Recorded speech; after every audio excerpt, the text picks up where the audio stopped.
का साहेबगंज हमेशा सुर्खियों में है इन दिनों, चाहे वह अवैध खनन का मामला हो या एनआरसी का।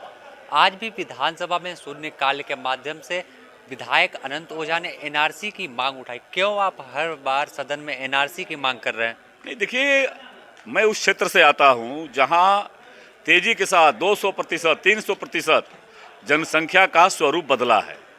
बड़े पैमाने पर वहां के जो हमारे जनजाति समाज की बेटियां हैं, उनके साथ घटनाएं घट रही है। अभी आपने देखा होगा, अरबाज खान नाम का व्यक्ति फिर एक बार हमारे बरहेट की एक बेटी के साथ घटना घट किया। उसके पहले रेबिका पहाड़ी के साथ घटना घटा था।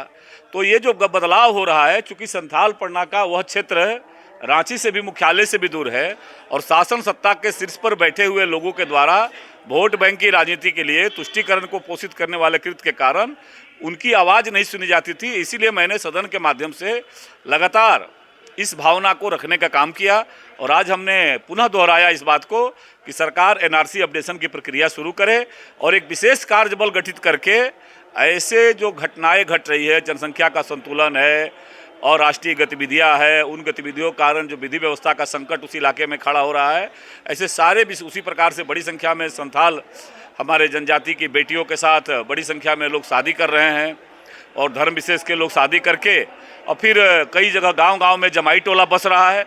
तो यह मुद्दा हम सदन के माध्यम से, हमारे जल, जंगल, जमीन, रोजगार सब छीना जा रहा है। यहाँ के संसाधनों पर धीरे धीरे ये लोग कब्जा कर रहे हैं, जो सरकारी संसाधन है वो हकबारी कर रहे हैं। तो इन विषयों को लेकर कार्यबल गठित करने का मैंने मांग किया है, और मैं तो जब तक सरकार कार्रवाई नहीं करती है तब तक इस सदन के अंदर उस क्षेत्र की भावना को उठाने का काम करेंगे। उसी क्षेत्र में कभी शाहरुख, कभी अरबाज, तो आखिर स्थानीय प्रशासन क्या कर रही है वहाँ पे कि लगातार ऐसे मामले सामने आ रहे हैं? बेटियों के साथ दरिंदगी होती है, कोई शादी करके छोड़ देता है। नहीं, देखिए, ये सामान्य अपराध नहीं है। मैं पुनः दोहराता हूँ, मैंने सदन के अंदर रिकॉर्ड में कहा, यह एक सुनियोजित षड्यंत्र के तहत इस प्रकार का कृत्य उस क्षेत्र में चल रहे हैं, और जिन कृत्यों को लेकर के लगातार जब से मैं वहाँ का सदस्य के रूप में वहाँ की जनता ने मुझे आशीर्वाद दिया है, उस भावना को लगातार हम उठाने का काम कर रहे हैं। आपने मानसून सत्र में भी उठाया था, शीतकालीन में, बजट सत्र में भी, तो कितना संवेदनशील है सरकार की आप उम्मीद है आपको? सरकार का तो हमारा काम है, वहाँ की जनता ने मुझे चुन करके भेजा है यहाँ आवाज़ देने उठाने के लिए, और मैं तो जनता की आवाज़ को सदन के माध्यम से मैं बताता हूँ। लेकिन सरकार वोट बैंक की राजनीति के लिए, तुष्टीकरण के कृत्य को पोषित करने के लिए इस प्रकार के उसी चश्मे से सरकार देख रही है। आपने देखा होगा, पिछले बार हमने प्राइवेट मेंबर बिल लाया था, और उस बिल के माध्यम से सरकार को मैंने कहा, सरकार ने सदन में बहुमत के ताकत के आधार पर मेरा बिल गिराने का काम किया। लेकिन वो आवाज़, मैं चुप नहीं रहूँगा जब तक इस प्रदेश के अंदर, उस क्षेत्र के अंदर बांग्लादेशी घुसपैठियों को पहचानने के लिए एनआरसी की प्रक्रिया प्रारंभ नहीं होती है।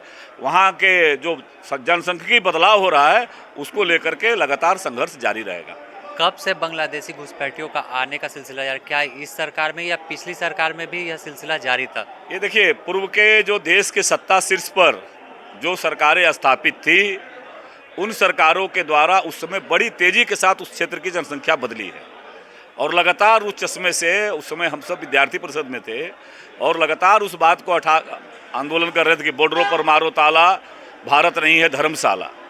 और आज हमारे देश के सुश्री प्रधानमंत्री नरेंद्र भाई मोदी जी ने के कार्यकाल में बॉर्डर फेंसिंग का काम बहुत तेजी से हो रहा है, और निश्चित रूप से यह गतिविधियाँ रुकी है। लेकिन एक नियोजित षड्यंत्र के तहत जो घुसपैठियों के पोषक है, संरक्षक है, वो इस प्रकार के कृत्य कर रहे हैं। तो आपने सुना, यह विधायक अनंत ओझा है, और शुरू से ही साहेबगंज इलाके में जो बांग्लादेशी घुसपैठियों का मामला उठा रहे और एनआरसी की मांग कर रहे हैं। जिस तरह से साहेबगंज इलाके में घटनाएं घट रही, कहीं ना कहीं यह चिंता का विषय है, और सरकार को भी इस मामले पर संवेदनशील होकर वहां जो जांच कमेटी की जो मांग कर रहा है और एनआरसी कराकर इस मामले को स्पष्ट करें कि आखिर कारण क्या है कि ऐसी घटनाएं लगातार सामने आ रही है। द न्यूज़ पोस्ट में फिलहाल इतना ही। अपने सहयोगी संतोष कुमार के साथ Sameer, the news post, Ranchi.